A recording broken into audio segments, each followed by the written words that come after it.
So I'm reading Colleen's My Mother, My Madness.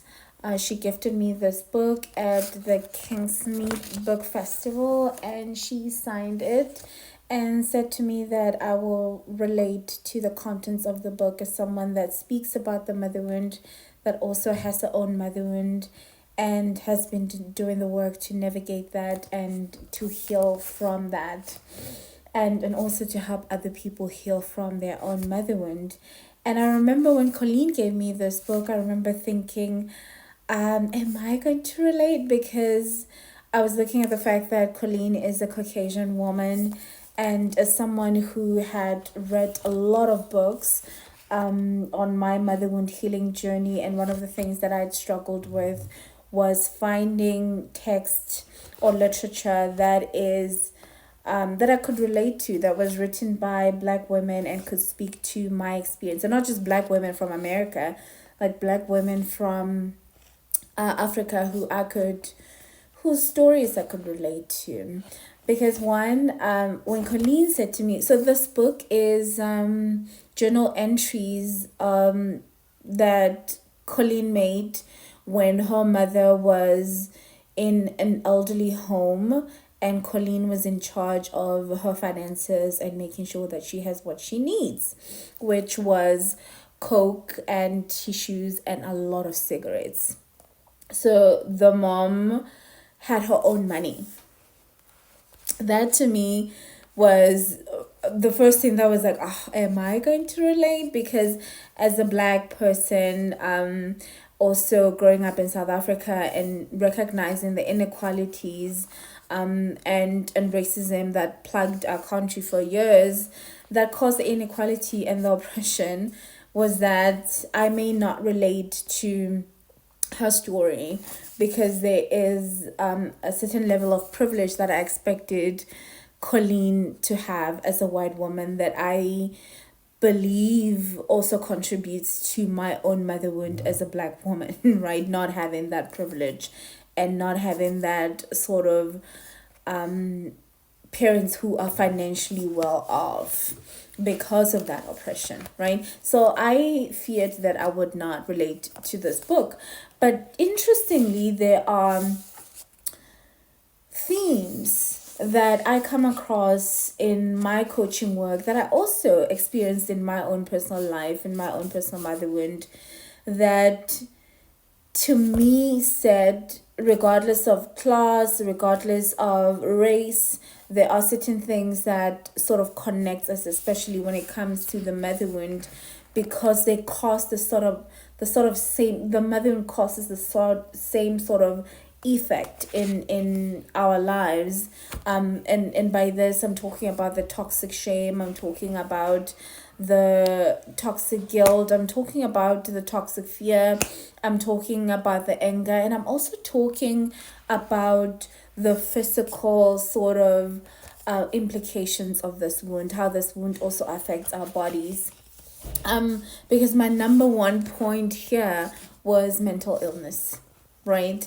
And for those of you that read my book know that I speak a lot about anxiety and depression, and I also speak about going into therapy as a result of my mother wound and not even realizing that it's a result of my mother wound, not realizing that the mental illness that I was struggling with was as a result of my mother wound.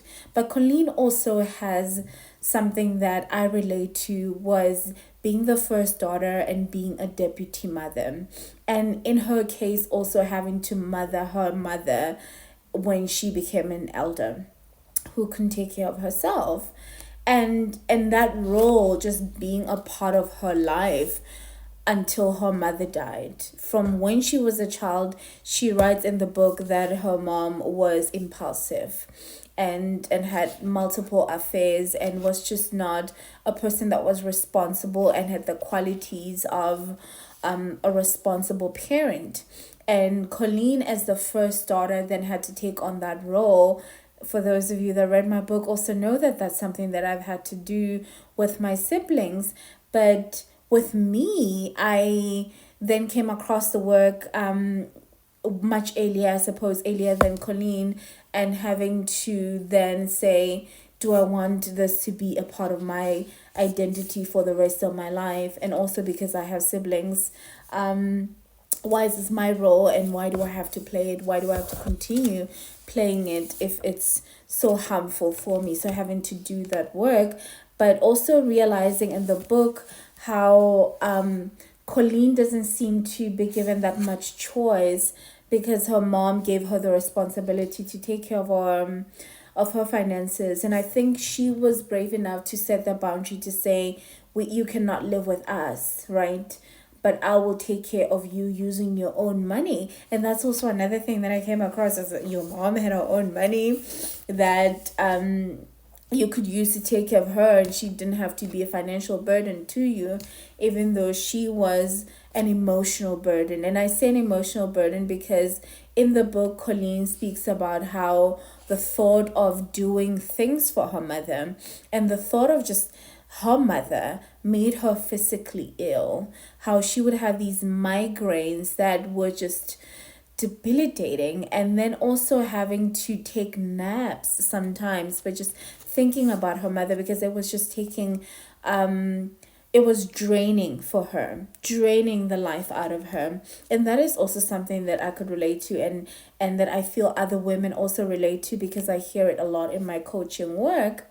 So she had complex feelings about her mom that were very valid, but also I felt like she didn't have space, even though she was going to therapy and going to different modalities of healing and using different modalities of healing, was that there was just not much room in her life to unravel these complex emotions that she was having in regards to her mother, because it seemed like even though she would have to address these emotions, they were just the fact that her mom is still in her life and she still had this responsibility. It just felt like such a thing that she can't escape. Even reading the book, it felt like that for me, that she felt trapped in that relationship, and she felt trapped in that role. And I could really relate to that, because I remember when I was still in my parents' house, one of the things that I would do is work throughout the night and try to sleep during the day so that I can avoid them. But also there was a part of me just didn't have capacity for the emotional labor that went on in that relationship with my mother. So she had no capacity. And one of the things also that is very common was the fear of becoming like her mother. That was a core wound that she struggled with. And also I saw how the energy of her mother wound was seeping into other relationships, in her marriage and also in her relationship with her daughter. There is a journal entry in the book where she speaks about her daughter's birthday, and then she goes on to then say, well, my daughter's lucky, she doesn't know what it feels like to dread your own birthday and to just not be happy on your own birthday. And in that entry, then she starts to go back into her own childhood and starts to sort of just go back in there and be in that moment instead of being in this moment with her daughter, which is something that I see often, where in my work I constantly have to try and help women separate the energy of their mother from the other energies of their other relationships, to keep those relationships sacred and pure, and also how to cut the cord that they may find connects them with their mom in a very unhealthy way. And another thing that was very interesting to me that I spoke about in my last video was how Colleen believed that being without made her more appreciative. There was a time where she wanted a babysitter for her daughter. She couldn't find one, and eventually found one, and she thought, oh, if I had a mom, it would be different. And then she thought, oh, if I did have a mom, I wouldn't appreciate it, because that's what people with moms do. But that's like a limiting belief. And coming from a place of lack that I've seen a lot in my coaching work, that I also saw in my own personal mother wound, where I felt like because I've had to work hard for things, or because I am without, a certain thing, that when it comes, that I would appreciate it more than someone who has always had it. And this is a limiting belief that most of us with a mother wound often have, where we try to find the silver lining in our trauma, and we say to ourselves, maybe there are good qualities that I gained from my trauma. Maybe I work hard because of the trauma, and other people who don't have the trauma don't work hard. Things came easy for them and they don't appreciate things as much as I do. But when you do the work around healing from that, and you go on to find new data and new evidence that support a new belief that you want to have, you realize that there's so many kids who are from families that are well off, who are from families that have an abundance of love, that appreciate love, and that are also very generous with it, right? And that oftentimes for us with a mother wound, it's very hard to come to terms with, because what was the pain for? Why did I have to go through all of that, right? If there's not even one benefit to it, and all it did was give me this trauma that I now have as a result of that. And also, I write here, in one of the themes that I found in the book was an endless search for a mom. And gee, I have stories for days about my own mother wound and my own search for mothers, and how I tried to find my mom in friends, how I tried to find my mom in colleagues that were women, and constantly seeing women from that space of either relegating them to being like my mother, or trying to get what I couldn't get from my mother, from them. And having to do the work, and just recently, I think it was last year, when I made the decision that I will stop using the word mothering when I speak about other relationships, like friendships, like mentorship that I get from other women, and I would call that what it is, mentorship or a friendship, and believe that that is enough, that I don't need these women to be a mother figure, or to play the role of a mother figure, or to then say everything that they're doing is mothering, because it's not, because they're not my mom, simply because I still desired to be mothered and still needed my mother. So it was very interesting to me to find that in Colleen's book, and also just constantly being in awe of the similarities in the things that we went through, and what we go on to look for in the world as people with a mother wound, and how race and class and all of those things could not even shield anyone, right? There are things that we say as a result of the poverty. And I remember we actually did speak about this with Colleen, where we said that, could we say that the poverty that we went through, and we were speaking about Nozi's story as well, being raised by a single mother, and speaking about me by a mom that was uneducated, and a father that had a job that didn't pay much, and saying, could it be that some of these things were informed by,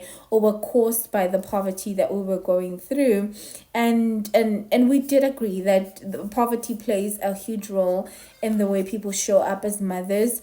But I also then read Colleen's book, and here I find a woman that isn't necessarily suffering, is able to go from one man to the next, and for that man to take up her, and for things to still work out, which is often not the story of many Black women, is that she is coming from a different place, where much of the things that we struggled with didn't seem to be present in that home dynamic.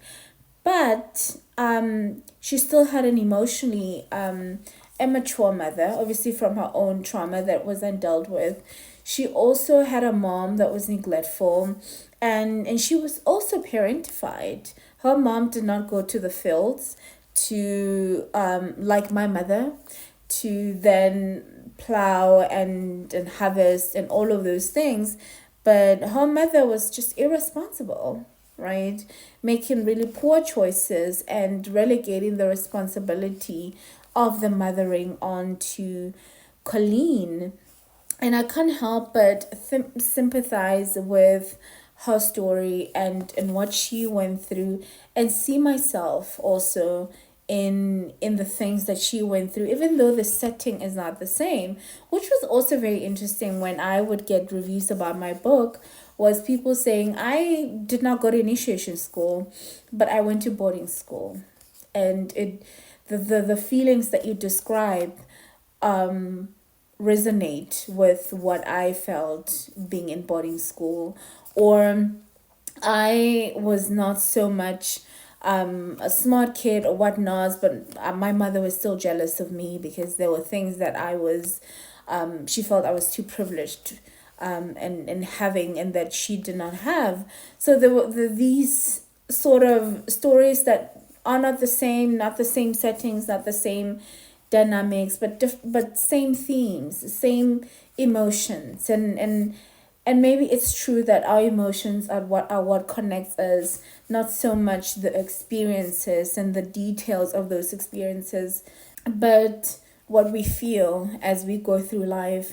And I think also that is what connects mother wound survivors and those who are still victims and still trying to find their way, is that the emotions that we're feeling in those relationships are the same. All of us carry the shame that there's something wrong with us, that we are unlovable, and that we're a burden, and perhaps even a mistake. And we carry the guilt of wanting to save our mothers, and feeling, because we cannot, a sense of guilt, the guilt of needing to unravel their trauma for them, and having this unconscious loyalty to our mothers because we feel like we would not be good daughters if we didn't do that. And especially for eldest daughters, and not just eldest daughters in African homes, as we see in Colleen's case. Just recognizing that the damage that the mother wound does to us, regardless of where we come from and what part of the world we occupy, is literally the same. And I think what we can do moving forward, and what I am getting from Colleen's book, is to just be very empathetic, and to also hold space for people around us. We don't necessarily have to be their therapists, but to recognize that these dynamics exist, and that people are in so much pain, not from all these other things that people think are important in life, but because their mother, the person that was supposed to love them, has not been able to do that. And they're looking out into the world trying to find a sense of belonging. And I think for those of us who have a mother wound, we can find that belonging in each other, because we understand how painful it feels. So in a nutshell, this is a spectacular book. Vulnerable, insightful, relatable, and it is written so well, and in a very simple way that lets you in to Colleen's life and what she was going through. And she also has a very interesting, sort of candid way of writing that I love so much. So if you are looking for a book that just details the day-to-day makings of a mother wound, day-to-day going through and trying to make sense of a pain as painful as the mother wound. Colleen's book starts in the year, I think, 2009. And it just starts very simply by giving you a background of where her mom is, what her requirements are, and what she, as an eldest daughter and the one that's given the responsibility to take care of her mom, ends up having to do on a day-to-day basis, and what her mom requires of her. And it ends in 2018, and her mom had already passed, and she's also divorced, and just finding her way, as we all do. I think it's a very beautiful story that all of us can benefit from reading, especially those with a mother wound. And despite the differences in race, I find that there was so much that I related to in this book, and I would highly, highly recommend it to anyone with a mother wound that is looking for literature and books that validate their experience, that help them navigate this wound a little easier, knowing that they're not alone. So get your hands on Colleen's book, My Mother, My Madness. You can just go to Google. You will get links on how to buy the book. See you next time, and please subscribe, like, and what else? Comment, so that I can keep posting these videos here on YouTube. And tell me what you would like to talk about in regards to the mother wound. What are the topics that you would like covered, and what are the questions that you might have in regards to your own mother wound? I might just answer them here. Bye bye.